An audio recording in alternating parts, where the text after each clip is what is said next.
오늘 스터디 시작해 보도록 하겠습니다. 오늘 할 주제는요, 분할 정복이고요. 분할 정복은 문제 해결 기법들 중에서도 나름 유용하게 사용할 수 있는 기법 중에 하나예요. 일단 기본적인 아이디어는 어떤 문제에 대해서 문제를 이제 뭐 2등분, 3등분 이렇게 쪼개가지고 분할된 문제들에 대해서 답을 구하고 그 분할된 문제들 답을 가지고 이제 전체 문제 답을 구해보자라는 게 이제 기본적인 아이디어거든요. 그냥 한 가지 그냥 간단한 예를 한번 들어보자면,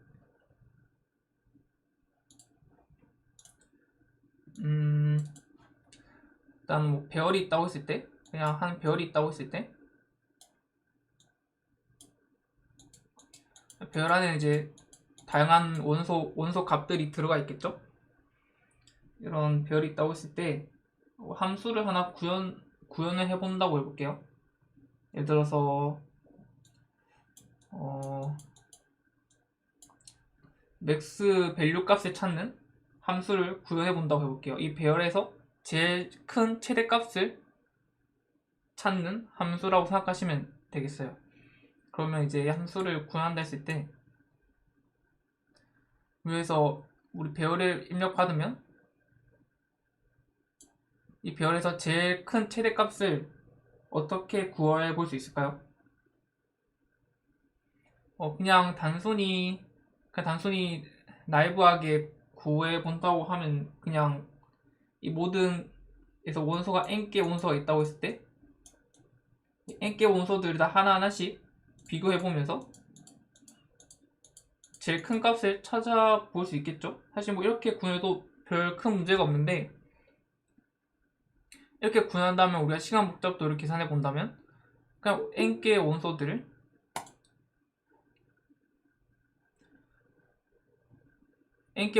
하나하나씩 비교해서 제일 큰 값을 구하는 거다 보니까 시간 복잡도 계산해 보자면 5의 n이 되겠죠? 왜냐면 n개의 원소들을 n번 대략 n번 비교해서 구하는 거니까. 근데 우리 이렇게 다르게 접근해 보자면 우리 이 배열에서의 최대값을 구하는 문제를 딱 대략의 반 쪼개가지고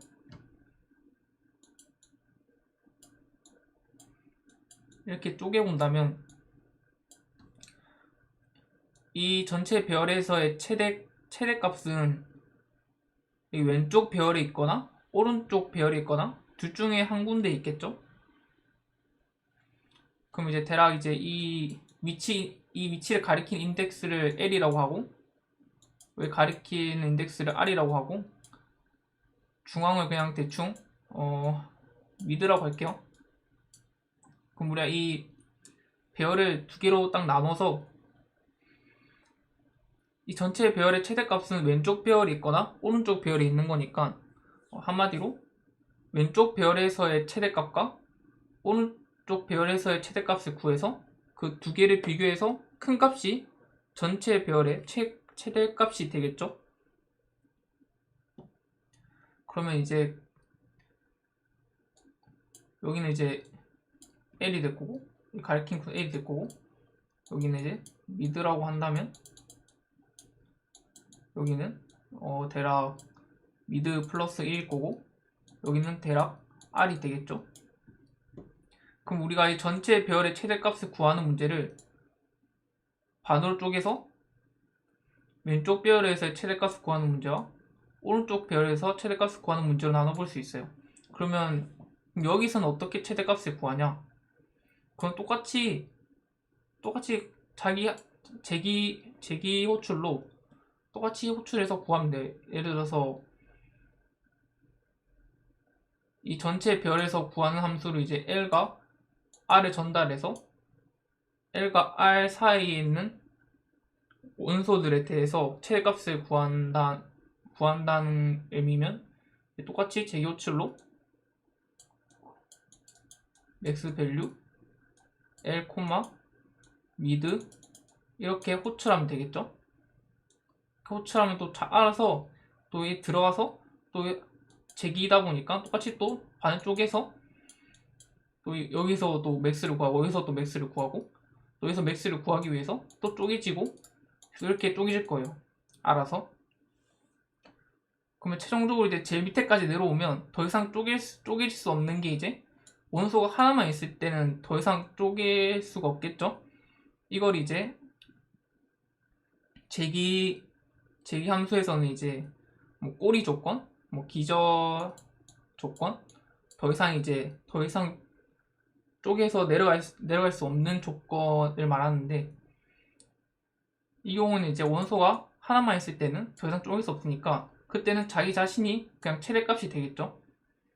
그래서 이거 그냥 반환해주고 하는 식으로 해서 우리 부분 문제에 대해서 구한 답을 가지고 서로 대소 비교를 하면 전체 문제의 답을 구할 수 있겠죠. 대략 분할 정복이 대략 이런 느낌이라고 생각하시면 돼요. 왜 굳이 이걸 이렇게 구해야 하냐라고 지금은 생각하실 수 있는데, 뒤에 이제 뭐 다른 예들을 찾아보면서 왜 이렇게 해야 효율적인지 한번 비교를 해볼 거예요. 그러면 이제 다시 아까 했던 말 다시 설명하자면, 분할 정복은 주어진 문제를 둘 이상의 부분 문제로 나누고 각 그 분할된 문제에 대한 답은 제기 호출로 계산을 하고 그 계산한 답을 가지고 전체 문제의 답을 계산해내는 게 끝이에요. 사실 이게 다이다 보니까 이제 이걸 적용해서 사용해 볼 만한 이제 여러 가지 예들을 이건 사실 문제를 많이 풀어봐야 좀 더 감을 잡을 수가 있어요. 그럼 이제 뭐 몇 가지 예를 계속 보자면요. 먼저 거듭 제곱 구하는 걸 예로 또 들어보자면, 우리가 A의 n승을 구하고 싶다고 했을 때, A n승을 구하고 싶다고 했을 때, 좀 더 숫자를 좀 더 명시해 볼게요. 2의 8승을 구하고 싶다 했을 때, 정말 단순하게 나이브하게 구해보자고 한다면, 그냥 2를 8번 곱하면 되겠죠? 2를 그냥 단순하게 8번 곱하면 될 거예요. 이걸 코드로 작성을 한다면, 이렇게 그 파우 함수를 구현한다고 했을 때, A의 n승, 그러면 그냥 n번 A를 곱하면 되겠죠? 이렇게 했을 때 시간 복잡도를, 사실 이거 보면 바로 시간 복잡도를 알 수 있어야 돼요. 대략 A를 n번 곱했으니까 시간 복잡도가 5의 n이 되겠죠?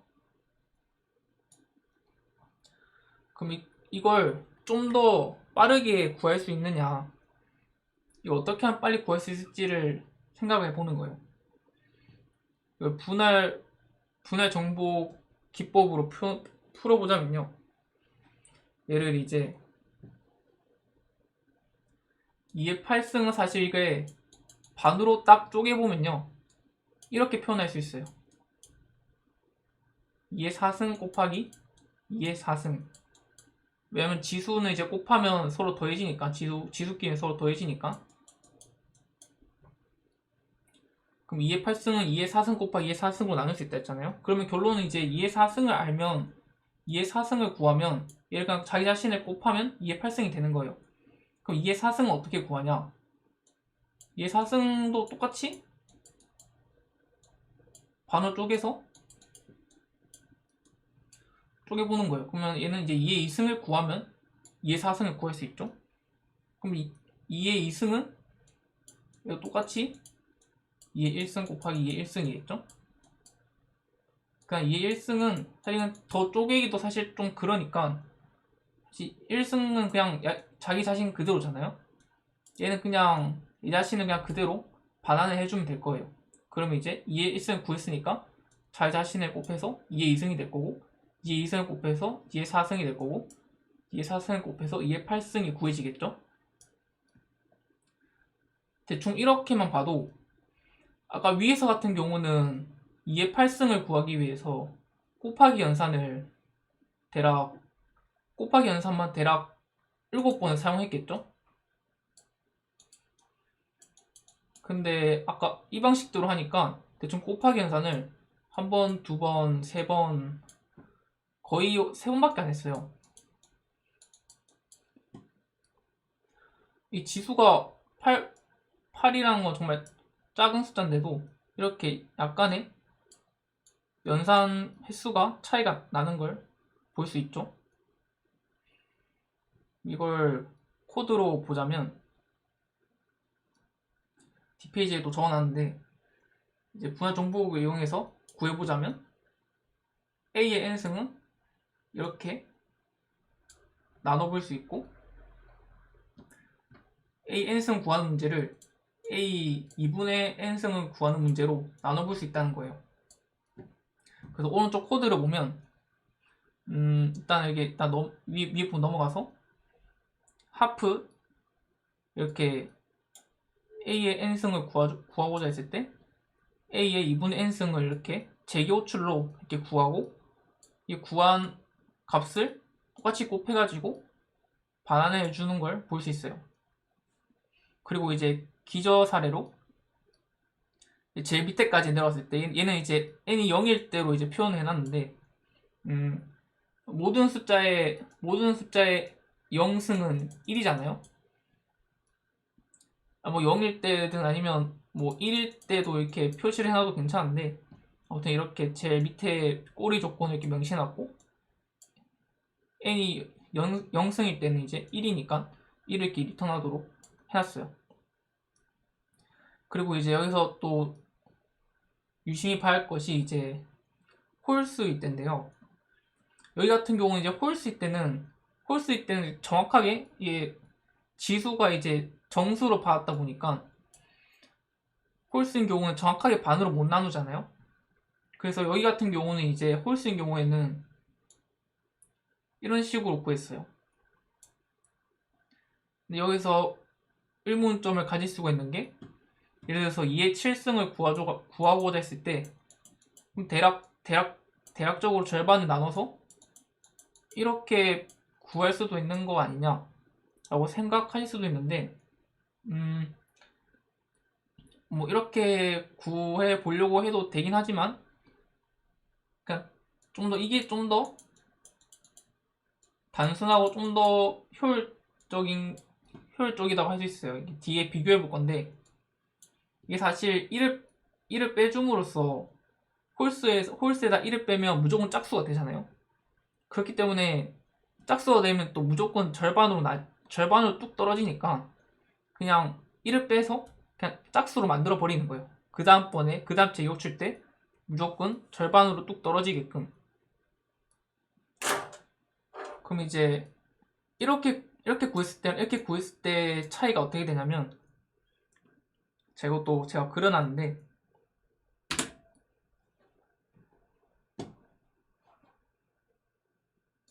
A의 7승을 구해보자고 했을 때 이 같은 경우는 이제 그냥 대략 절반으로 뚝 분할해서 구하려고 하는 거고 이 같은 경우는 1을 빼서 짝수로 만들어가지고 구현했을 때 그 제기 호출이 어떻게 다른지 일단은 그림으로 표현해 본 거예요. 일단은 이제 대략 절반으로 분할했을 때 경우는 이제 이게 하사표가 이제 제기 호출하는 거로 생각하시면 되고요. A의 7승을 구하기 위해서 A의 4승과 A의 3승을 호출하겠죠? 이렇게 호출하면 이제 A의 4승을 구하기 위해서 얘는 이제 짝수다 보니까 절반으로 뚝 떨어지니까 A의 2승을 호출하겠죠? 그 다음에 이제 A 2승도 이렇게 A 1승을 호출하게 될 거예요. 뭐 A 1승 같은 경우도 이제 뭐 하겠지만 일단 이가 제일 바닥 조건이라고 쳤을 때 일단 아무튼 이렇게 되겠죠. 그 다음 이제 얘를 반환하고 올라와서 다시 이제 A 3승 호출했을 거고, A 3승 같은 경우는 이제 또 A의 2승을 또 호출할 거예요. A 2승을 또 호출하기 위해서 또 A 2승을 구하기 위해서 A 1승을 또 호출하게 될 거예요. 그 다음 이제 또 돌아와서 또 A 1승을 또 호출하게 되겠죠. 이렇게 보면 중복 연산이 발생하는 걸 말하는 거예요. 대충 호출 횟수를 세볼까요? 이 같은 경우는 이제 한 번 호출했고, 두 번 호출했고, 세 번 호출했고, 네 번, 다섯 번, 또 호출할 때가 여섯 번, 그다음 일곱 번. 보면 이제 재기 호출만 7번 한 걸 볼 수 있죠.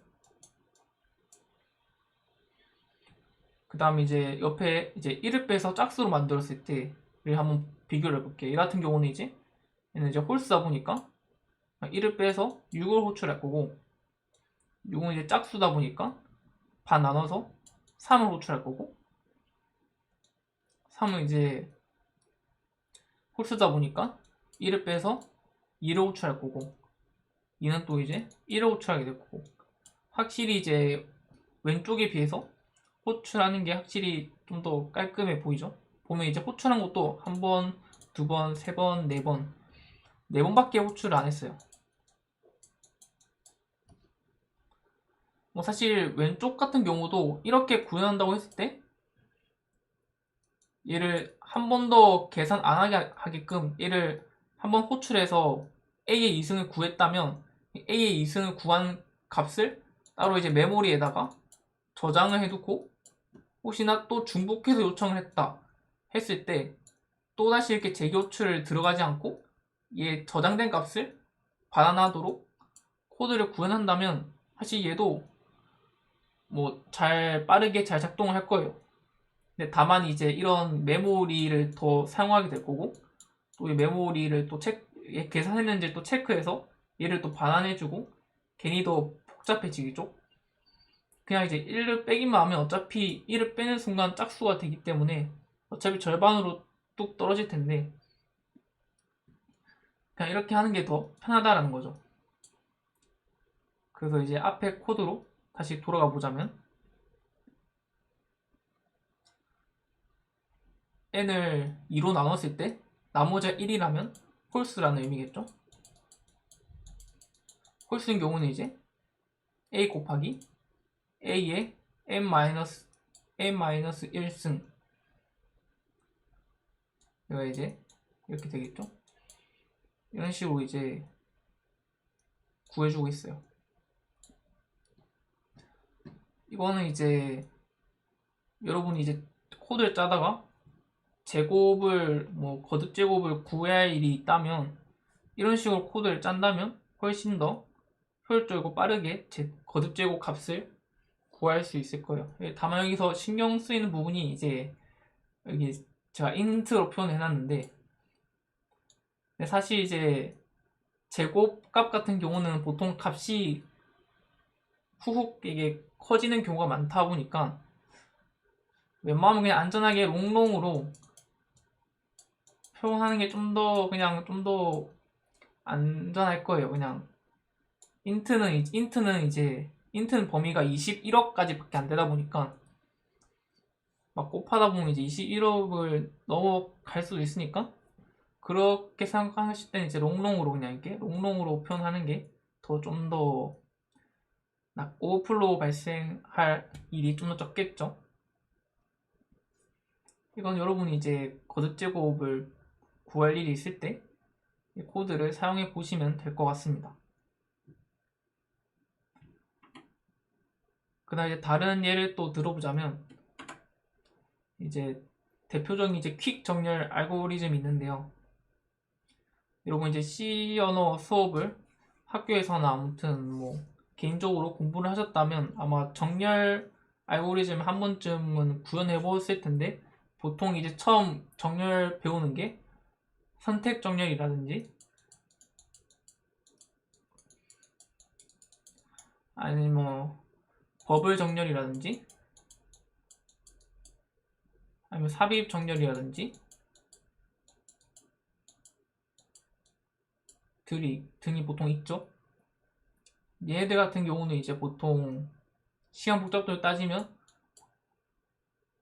보통 n의 제곱이 되고, 왜 n의 제곱이냐면 그냥 간단하게 그냥 뭐 선택 정렬을 예로 들어 볼게요. 이렇게 정렬이 안 된 별이 있다고 했을 때, 별 이제 n개가 있다고 했을 때 처음에 이제 이 n개를 다 하나씩 다 비교해 보겠죠. 하나씩 다 비교를 해보고 제일 작은 값을 뽑아가지고 제일 앞으로 옮기겠죠. 그 다음에 이제 나머지에 대해서 나머지 n-1개겠지만 얘네들에 대해서 또 이제 하나씩 비교를 해가지고 그 다음으로 제일 작은 값을 또 찾겠죠. 그래서 또 나머지에 대해서 또 이제 사입정렬 또 이렇게 비교를 할 거예요. 이걸 이제 총 언제까지 하느냐, 원소가 총 n개니까 총 n개 원소들의 위치가 정해질 때까지 계속 하겠죠. 한 번 비교를 할 때마다 원소가 하나씩 위치가 정해지는 거니까 총 n번을 반복해야 n개의 원소가 정해지겠죠, 대략적으로. 그렇기 때문에 이제 n번 비교 연산을 n번 반복하는 거니까 시간 복잡도가 n제곱이 되는 거예요. 우린 이걸 더 빠르게 정렬할 수 없느냐에 대해서 해서 나온 게 킥 정렬 알고리즘이에요.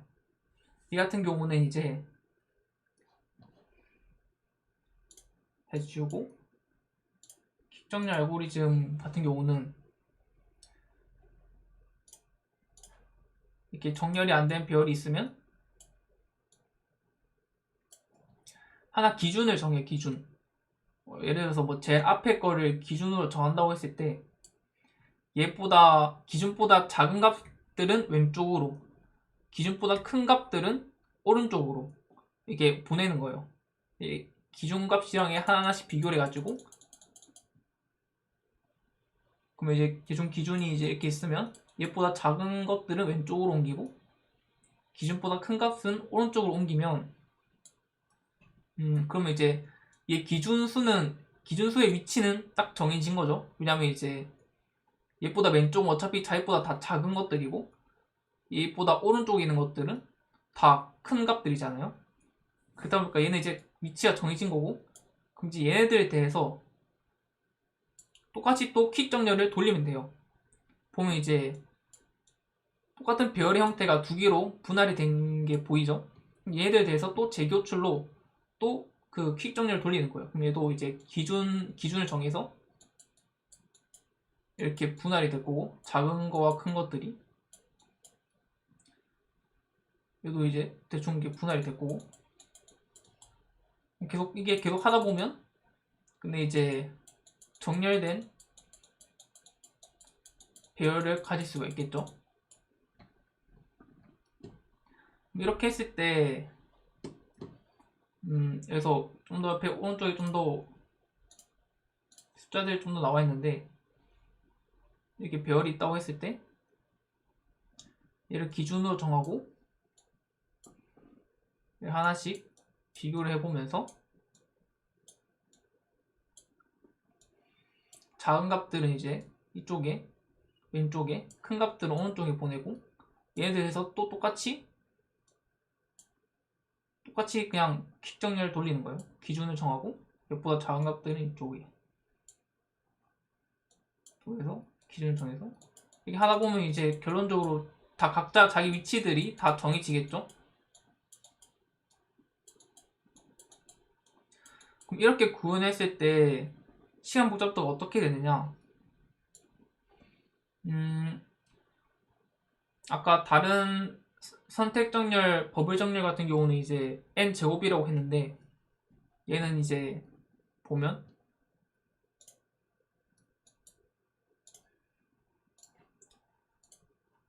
아이고 n개 원소들에 대해서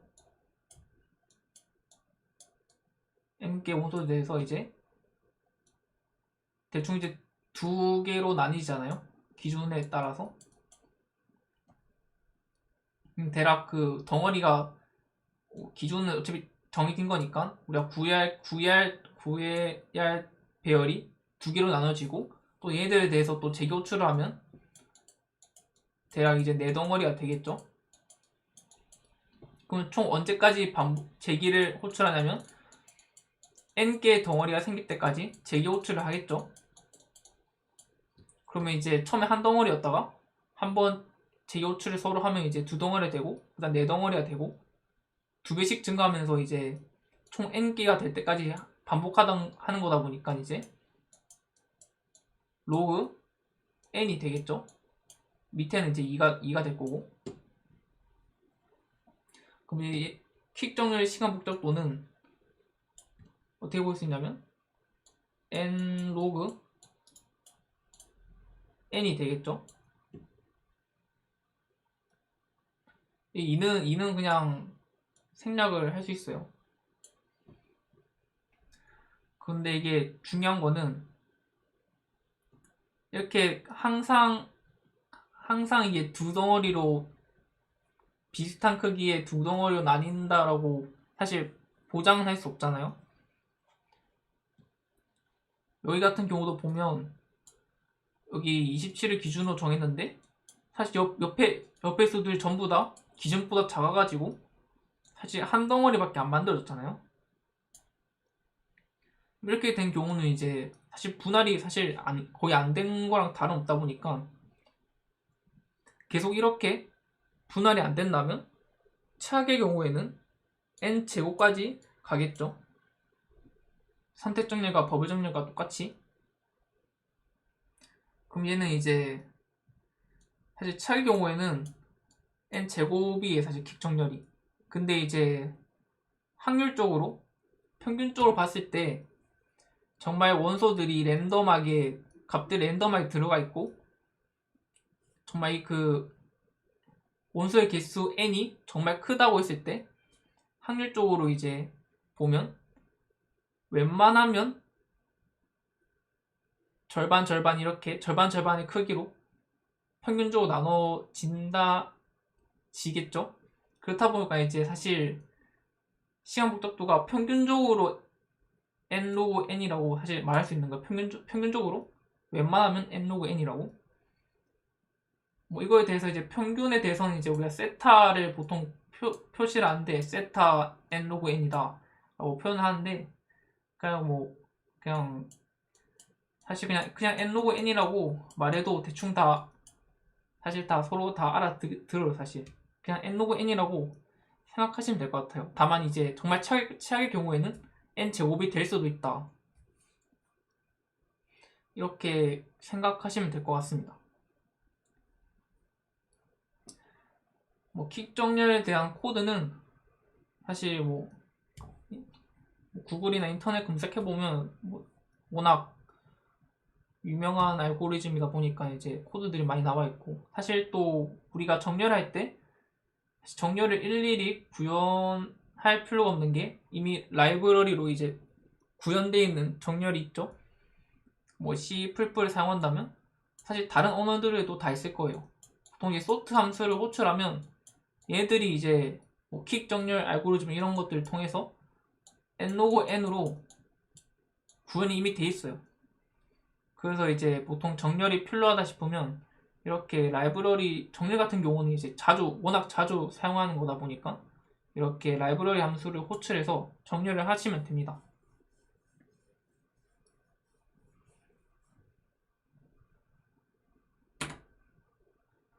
그럼 이제 그 다음부터 이제 문제를 풀어보려고 하는데요.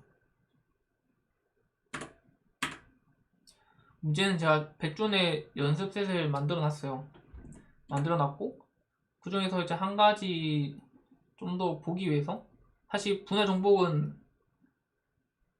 사실 문제를 많이 보는 게 좋다 보니까 문제를 하나 더 한번 볼게요. 얘는 이제 100준에 올라와 있는 문제 중에 하나인데, 이렇게 B차원별 형태로 종이 데이터를 주어주고, 이제 1은 파란색, 0은 하얀색이라고 했을 때, 이렇게 종이가 쥐어지면 얘들을 어떻게 잘라가지고 이런 파란색 정사각형 색종이 또는 이렇게 뭐 하얀색 정사각형 색종이 이렇게 몇 개의 색종이를 만들 수 있냐를 구하는 문제거든요. 근데 이게 자르는 규칙이 있어요. 문제에서 나오는 규칙은 전체 색종이가 전체 종이의 색깔이 모두 같은 색으로 칠해져 있지 않으면 무조건 이렇게 4등분으로 이렇게 잘라버려요. 이렇게 그게 잘라진 종이에 대해서도 똑같이 모두 같은 색으로 칠해져 있지 않으면 이렇게 또 이렇게 똑같이 4등분으로 자릅니다. 이렇게 예제를 보자면 이 같은 경우는 전체 색종이가 전체 종이의 색깔이 같지가 않죠. 그렇다 보니까 이제 이렇게 4등분을 할 거고, 이 같은 경우는 모두 1로 같은 파란색이다 보니까 얘는 하나의 색종이가 되는 거예요. 그 다음에 이제 얘 같은 경우는 모두 같은 색이 아니니까 또 이게 4등분을 할 거고, 이렇게 4등분 했을 때는 모두 같은 색이 되니까 이렇게 색종이가 만들어지겠죠. 얘도 이렇게 4등분해서 색종이가 만들어질 거고, 얘도 보면 4등분 했는데 얘는 색종이가 되지만 얘는 색종이가 안 되니까 또 4등분해서 이렇게 색종이를 만들 거예요. 그러면 이제 총 만들어진 색종이 개수가 하나, 둘, 셋, 넷, 다섯, 여섯, 일곱, 여덟, 아홉, 열, 열하나, 둘, 열셋, 열넷, 열다, 열여. 제도 세는지 모르겠는데 대충 16개가 되는 것 같아요.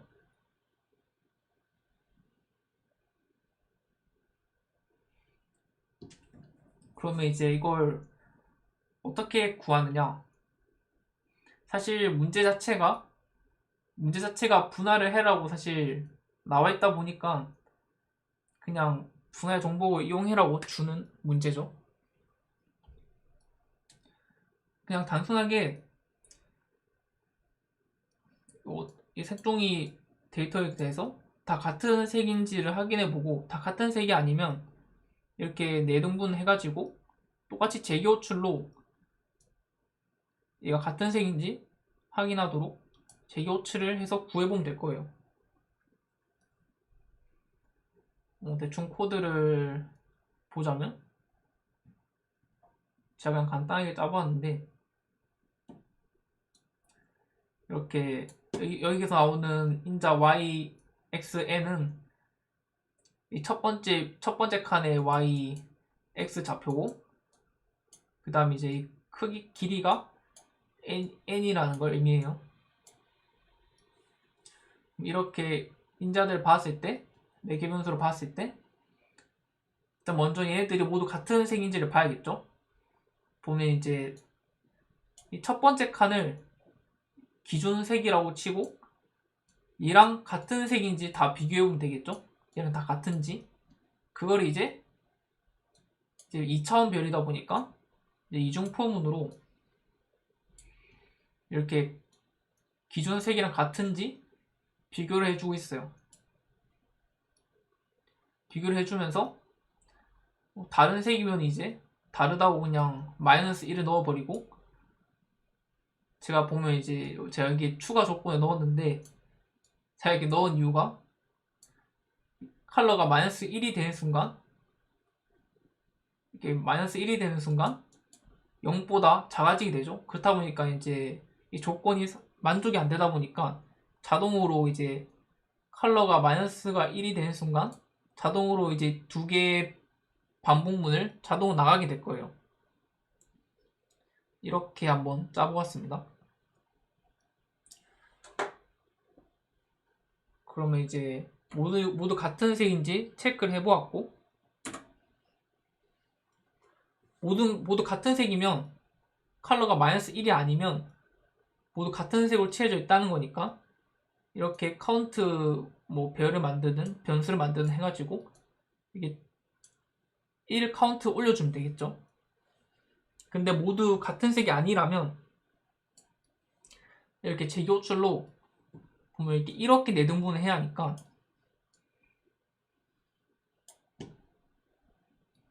이 좌표가 yx고 길이가 n이라고 했을 때 이만큼은 2분의 n이겠죠? 크기가. 그러면 이제 얘가 이제 첫 번째 이 칸을 의미하는 거고, 그 다음 얘가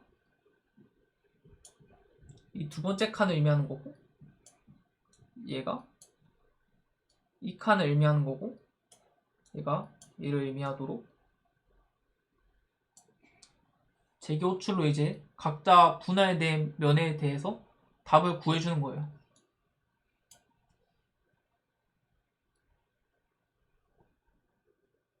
어떻게 보면 단순하게 생각을 하는 게 좋을 것 같아요. 그럼 이렇게 하면 이제 메인 함수에서 이제 얘를 입력받으면 메인 함수에서 이제 솔브 좌표가 초기 좌표 0이라고 했을 때 0,0 n을 호출하면 되겠죠. 그럼 이제 전체 값이 구해지겠죠, 자동으로. 이게 제가 아마 백준에 올려놓은 첫 번째 문제일 거고요.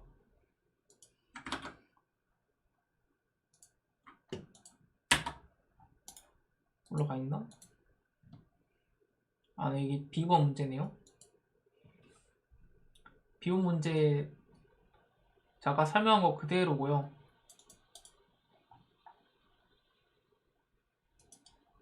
나머지 문제들도 사실 다 비슷한 패턴이에요. 다 이렇게 약간 문제 자체에서 분할해서 풀면 된다라는 식으로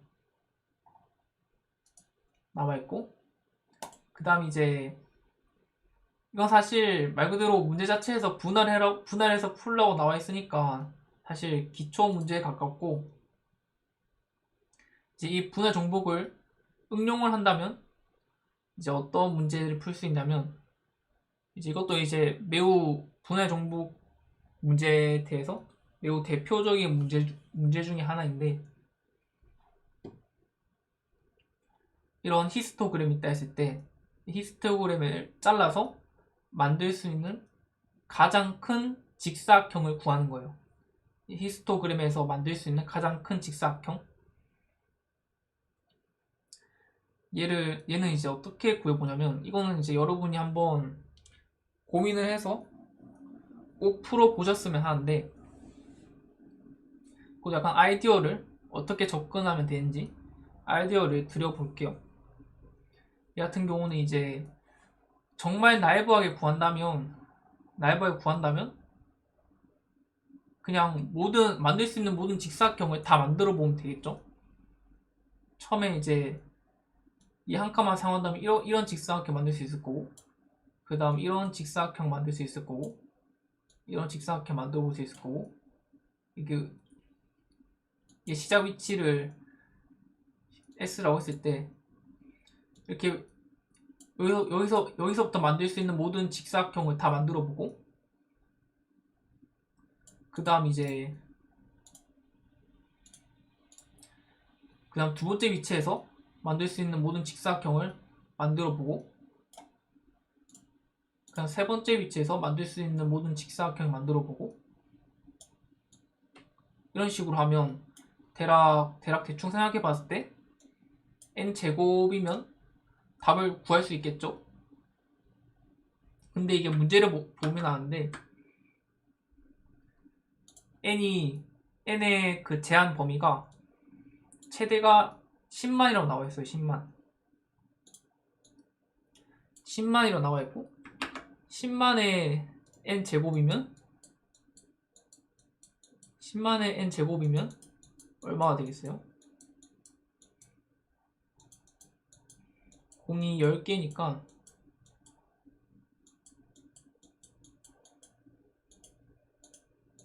대략 10, 100, 1000만, 10만, 1억, 10억, 100억, 100억이 되네요.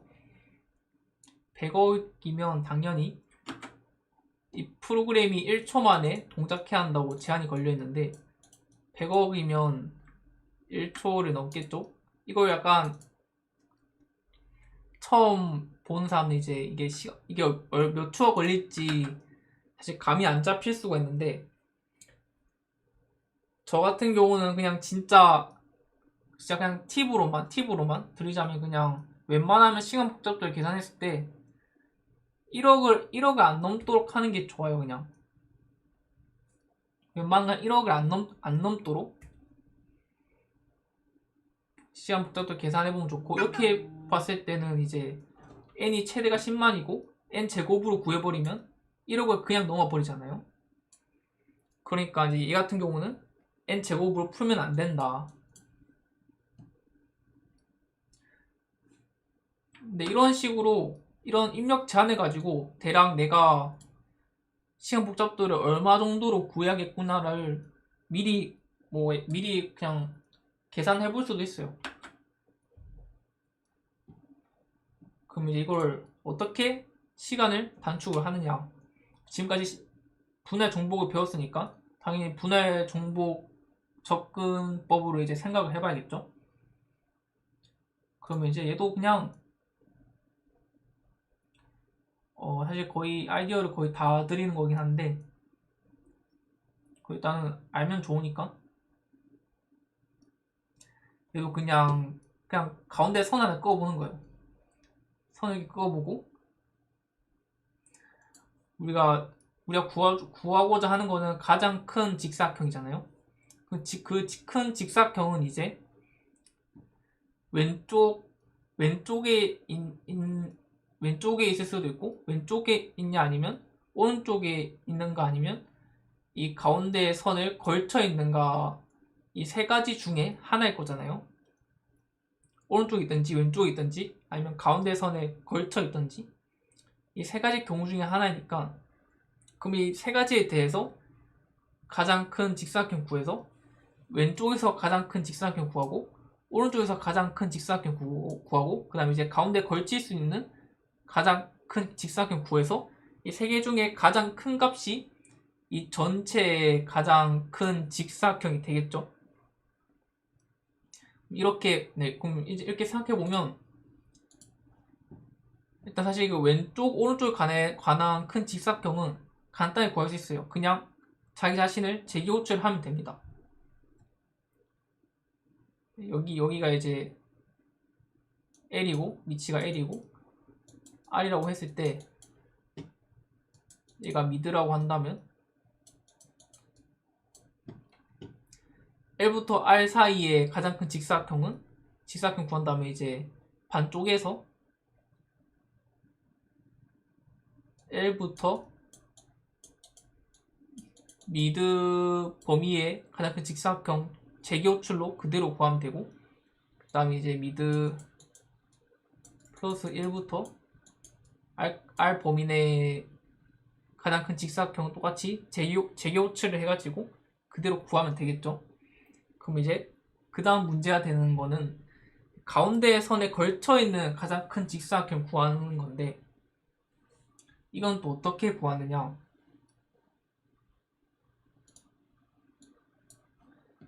딱 가운데 선을 얘는 이제 그리디하게 구할 수 있는데 딱 가운데 선에 걸친다는 건 무조건 얘를 포함한다는 거겠죠. 무조건 얘를 포함한다는 거고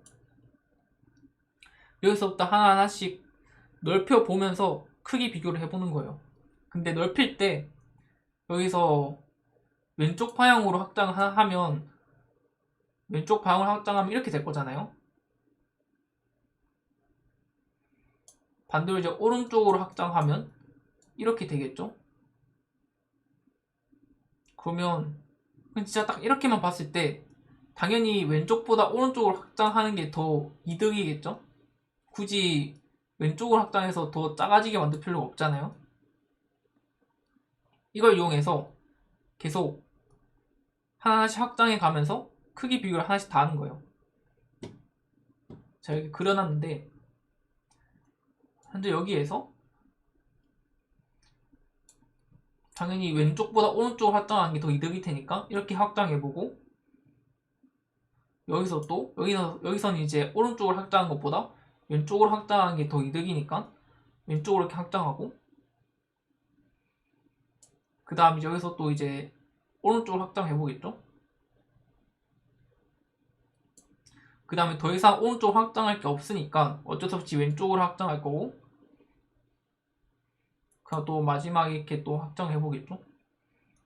그럼 여기서 나온 직사각형들이 하나, 둘, 셋, 넷, 다섯, 여섯, 대략 뭐 여섯, 일곱 개 되는 것 같은데, 여기서 만들 수 있는 직사각형을 다 크기 비교를 해서 가장 큰 직사각형을 찾는 거예요. 그거는 그냥 크기 비교만 하면 되니까, 뭐 넓이, 높이 곱한 값을 비교해 보면 되는 거니까. 그럼 이렇게 해서 이렇게 하면 이제 가운데 선을 걸친 가장 큰 직사각형을 구하게 되겠죠. 그리고 가운데 걸쳐 있는 거 구했으니까 왼쪽과 오른쪽에 대해서는 그냥 재교출을 똑같이 하면 될 것이고, 그럼 이제 이 세 가지에 대해서 맥스 값을 구해서 반환을 하면 되겠죠. 이게 제가 백준에 올려놓은 히스토그램 문제이고, 이 정도만 풀어보실 수 있으시다면 약간 대충 어떤 식으로 접근해야 되는지 그러니까 좀 감을 잡을 수 있지 않을까 싶은데, 이거는 한번 여러분들 코드 구현 한번 해보시고, 코드 구현력도 매우 중요하다 보니까 여러분들 이제 코딩을 공부하는 입장에서 구현도 당연히 필수 능력이니까 한번 구현해보시고, 혹시 구현이 잘 안된다 싶으면 뭐 저한테나 아니면 이제 뭐 단톡방이나 뭐 코드를 올리시던지 아니면 도움을 요청하시던지 하시면 될 것 같습니다.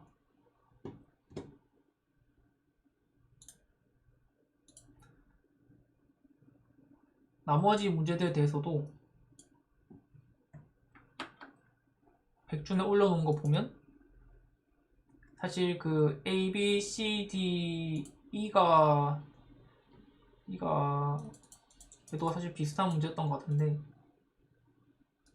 아무튼 위의 문제는 다 약간 말 그대로 기초 문제고, F번이 약간 그 응용해보는 문제고, 그 다음 지붕도 제가 넣어놨는데 얘도 약간 대표적인 문제 중에 하나란 말이에요.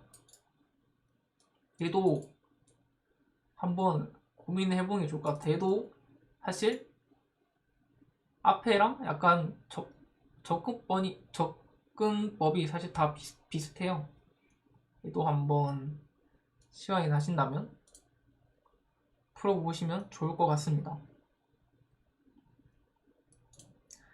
제가 약간 설명을 빨리 한 것도 있는 것 같은데, 혹시 질문 있으시면 뭐 언제든지 가볍게 물어보시면 되고요. 다들 잘 이해가 되셨나요?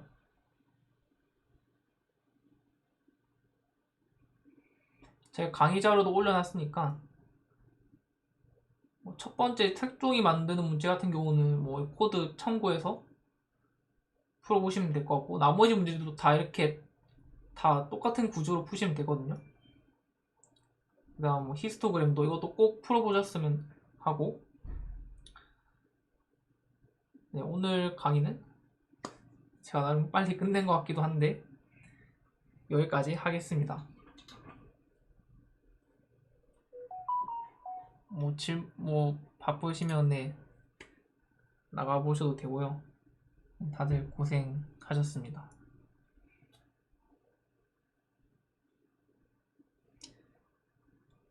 수고하셨습니다.